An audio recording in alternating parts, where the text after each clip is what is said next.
अच्छा, जो झांसी के किले की जो मुझे सबसे ख़ास बात लगी कि जैसे भव्यता तो किले में चारों तरफ थी ही, साथ ही साथ कुछ ऐसे भी स्थान देखने को मिले कि जैसे जहाँ रानी अपने सैनिकों से, सिपह सालारों से, मंत्रियों से मंत्रणा करती थी। उन्हें नई योजनाओं के लिए जैसे हुक्म वगैरह देना और हुक्म की तामीली कैसे होगी। साथ ही साथ जैसे उनका एक वहाँ पे पंचमहल था, वो ऊपर तल्ला, नीचे तल्ला, फिर एक विशेष नीचे तल्ला, मतलब कि नीचे तहखाना जिसे बोल सकते हैं, इस प्रकार का बना था।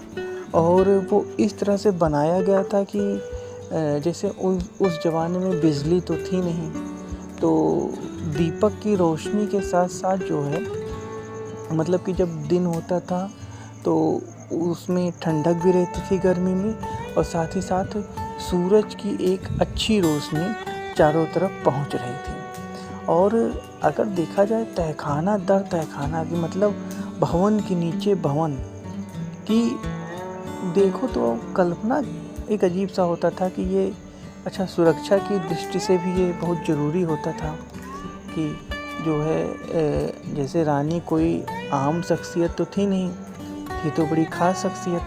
तो अपनी सुरक्षा को देखते हुए भी और साथ ही साथ गुप्त जो योजनाएं बनाना था, किसी अंग्रेज के हाथ नहीं आना था। तो ये झांसी के किले में सारी चीज़ें मुझे देखने को मिली। और चारों तरफ बड़े बड़े चार दीवार थे जो कि दुश्मनों को उस तरफ रोकने का काम करते थे। और सही बताऊं तो देखने में ऐसा लग रहा था कि जैसे किसी ही अलग लोक, अलग दुनिया में हम आ गए। विशेष विशेष तरह के तहखाने, दरवाजे, और अगर आप ऊंचाई पे चले जाइए तो एक तरह से पूरी झांसी आपको वहाँ से नज़र आ रही थी। कुछ ऐसा ही दिव्य नज़ारा झांसी के किले में मुझे देखने को मिला। और अगर देखा जाए तो जो मुझे अपनी ओर आकर्षित भी कर रहा था चहुं ओर से, जहाँ से झांसी की भव्य सुंदरता आँखों को देखते नहीं समाती थी।